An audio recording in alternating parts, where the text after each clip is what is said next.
Hello friends, இன்றைக்கி நான் உங்கள் கூட ஷேர் பண்ணிக்கிறது ஒரு anti fungal anti microbial property இருக்கிற ஒரு பொருளை வச்சு நம்ம எப்படி செடிகளை நல்லா வளர்க்கலாம் ஆரோக்கியமாக அப்படிங்கிறது தான். இது வந்து நம்ம வீட்லேயே இருக்கிற ஒரு பொருள் தான், எல்லார் வீட்லேயும் இருக்கும். நீங்கள் கடையில் போய் அதுக்குன்னு வாங்கணுங்கிறது அவசியமே இல்லை. அதே மாதிரி இது வந்து ₹1 செலவு தாங்க. ஒரே ₹1 செலவில் நம்ம இன்றைக்கி செடிகளை ஆரோக்கியமாக வளர்க்குறதுக்கு ஒரு ஆன்டி ஃபங்கல் கலவை தான் தயாரிக்க போகிறோம். இது எப்படி தயாரிக்கலாம், எந்த விகிதத்தில் கலக்கலாம், செடிகளுக்கு எப்பெல்லாம் கொடுக்கலாம், என்ன இடைவெளியில் கொடுக்கலாம் அப்படிங்கிற எல்லா டீட்டெயில்ஸும் இந்த வீடியோவில் சொல்கிறேன். தொடர்ந்து பாருங்கள். இது செடிகளுக்கு கொடுக்கறது மூலமாக எந்த பூச்சி தொல்லையும் இருக்காது, பூஞ்சை தொற்றும் இருக்காதுன்னு சொன்னேன். அப்போ என்ன ஆகும்னா செடிகள்லாம் ஆரோக்கியமாக வளரும். எல்லா பூக்களும் பிஞ்சுகள் பிடிச்சி காய்கள் ஆகிடுங்க. எல்லா காய் செடி பழச்செடிகளுக்கெல்லாம் கொடுக்கலாம். இது எப்படி தயாரிக்கலான்னு பார்க்கலாம் வாங்க. இதுக்காக நான் எடுத்துருக்கிறது நம்ம வீட்லேயே நம்ம யூஸ் பண்ணுற பூஜா ரூமில் இருக்கிற கற்பூரம் தாங்க. இந்த கற்பூரம் வந்து நல்ல பியோர் கற்பூரமாக இருக்கணும், வாங்கிக்கோங்க. இதில் வந்து நம்ம செடிகளுக்கு இப்போ நம்ம கொடுக்கறதுக்கு தேவையானது வந்து 1 கிராம் தான். நீங்கள் பெரிய கட்டியாக இருந்தால் 1 கிராம் கணக்குக்கு அளந்து எடுத்துக்கோங்க. நான் இப்போ சின்ன வில்லைகளாக இருக்குது, 2 வில்லை எடுத்தால் எனக்கு 1 கிராம் வரும். ஸோ அதை வந்து நான் இப்போது கரைச்சிக்க போகிறேன். இதில் போட்டு கரைச்சிக்கலாம். இப்போ இது கரையிறதுக்கு வந்து பச்சை தண்ணியில் கரையாது, அதனால நான் பாருங்க ஃப்ளாஸ்கில் கொஞ்சம் வெந்நீர் வச்சுருக்கேன். இந்த வெந்நீரை கொஞ்சமாக ஊற்றி இதை நம்ம கரைச்சிக்கலாம்.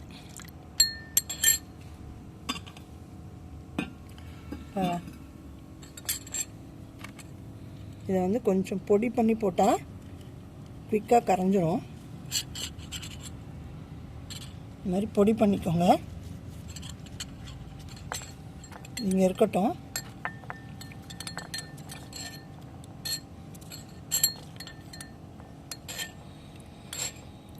இது இப்படி கரையட்டும்.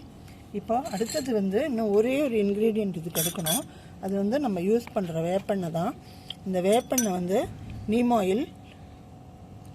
இது வந்து 1 ml எடுத்தால் போதும். 1 கிராம் கற்பூரத்துக்கு 1 ml வேப்பெண்ணெய். இந்த வேப்பெண்ணெய் கரையிறதுக்காக கொஞ்சம் விம் சொல்யூஷன். இப்போல்லாம் வந்து இந்த கரையும் தன்மையுடைய வேப்பெண்ணெயை இந்த கார்டனுக்காகவே ஆன்லைனில் வருதுங்க, நீங்கள் அது வாங்கிக்கலாம். அது வந்து டைரெக்டாக தண்ணியில் கலந்து ஊற்றிடலாம், அடிச்சு விடலாம். இந்த மாதிரி சோப் சொல்யூஷன் வேணுங்கிறது இல்லை கரையிறதுக்கு. ஸோ இது ரெண்டையுமே இப்போது மிக்ஸ் பண்ணி நம்ம 1 லிட்டர் தண்ணியில் கலந்துக்க போகிறோம். இந்த கற்பூரம் பாருங்கள் நல்லாவே கரைஞ்சிடுது வெந்நீரில். இதை இப்போ இந்த 1 லிட்டர் தண்ணியில் கலந்துக்கிறேன். இதையும்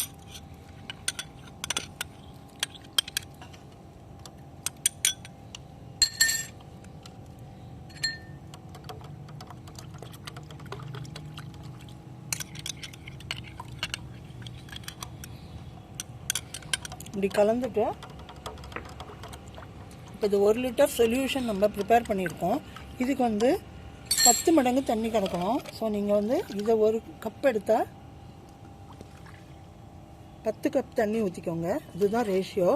இப்போ நீங்கள் இந்த 1 லிட்டரையே நீங்கள் எல்லா செடிகளுக்காகவும் ப்ரிப்பேர் பண்ணி அடிக்க போகிறீங்க, ஸ்ப்ரே தான் பண்ண போகிறோம். ஸ்ப்ரே பண்ண போகிறோம் அப்படின்னா நீங்கள் இந்த 1 லிட்டருக்கு 10 லிட்டர் தண்ணியை கலந்து ரெடி பண்ணிக்கோங்க. நான் இப்போ இந்த 1 கப் எடுத்துருக்கிறதுனால இதில் 10 கப் தண்ணி கலந்துக்கிறேன். இதை கலந்து நான் வந்து ஸ்ப்ரேயரில் ஊற்றிக்க போகிறேன். இப்போ இதை ஸ்ப்ரேயரில் ஊற்றி வச்சுருக்கேன் பாருங்கள். இதை நான் உங்களுக்கு இந்த சொல்யூஷனை எப்படி இதை செடிகளுக்கு கொடுக்கலாம் அப்படின்னு சொல்கிறேன். இது வந்து நீங்கள் செடிகளில் பூச்சி தாக்குதல் வர்றதுக்கு முன்னாடியே அடித்து விடலாங்க, அப்போ தான் ஹெல்த்தியாக வளரும். இது வந்து பயிர் ஊக்கி கூட பயிர்கள் வந்து செடிகள் வந்து நல்லா குவிக்காக வளர்கிறதுக்கு உதவும் அந்த கற்பூரம்.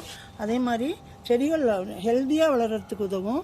எல்லா பூக்களும் காய் பிடிக்கிறதுக்கு உதவும். அதே மாதிரி எந்த பூஞ்சி தாக்குதலும் வராது.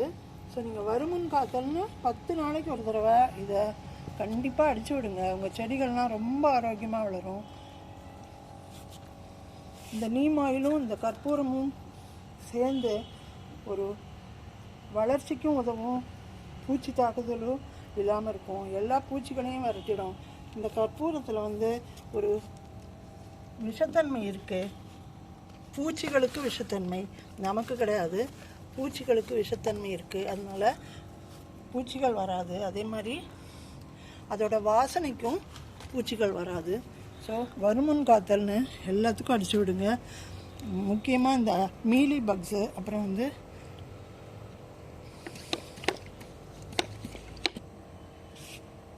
இந்த மீலி பக்ஸு, அப்புறம் இந்த பவுடரி மைல்டியூலாம் வருது இல்லையா செடிகளில், பழச்செடிகள்லாம் வரும், அதெல்லாம் கண்ட்ரோல் ஆகிடும். அது மாதிரி இந்த பூக்கள்லாம் கொட்டாமல் எல்லா பூக்களும் பிஞ்சு பிடிக்கும்.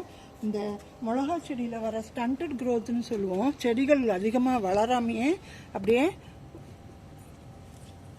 குள்ளமாகவே இருக்கும், இலைகள்லாம் சுருண்டு போயிடும். ஸோ அந்த மாதிரி வைரஸ் தாக்குதலுக்கும் இந்த மருந்து ரொம்ப யூஸ்ஃபுல்லாக இருக்கும். எந்த பாதிப்பும் இல்லாமல் செடிகள் வந்து நல்லா ஆரோக்கியமாக வளரும், எல்லா பூக்களும் இந்த மாதிரி பிஞ்சு பிடிக்கும். ஸோ இந்த கலவையை யூஸ் பண்ணி நீங்கள் ப்ரிகாஷனரியாக 10 நாளைக்கு ஒரு தடவை அடித்து விட்டுருங்க. உங்கள் செடிகள்லாம் நல்ல க்ரோத் பார்க்கலாம், நிறைய பழமும் பூக்களும் பார்க்கலாம், காய்களும் பார்க்கலாம். ஸோ இந்த வீடியோ யூஸ்ஃபுல்லாக இருந்தால் உங்கள் கார்டன் வச்சுருக்கிற ஃப்ரெண்ட்ஸ்க்கெல்லாம் ஷேர் பண்ணுங்கள். மறக்காமல் லைக் பண்ணுங்கள், சப்ஸ்கிரைப் பண்ணிக்கோங்க. அடுத்த ஒரு வீடியோவில் நல்ல இன்ஃபர்மேஷனோடு சந்திக்கிறேன். Bye friends.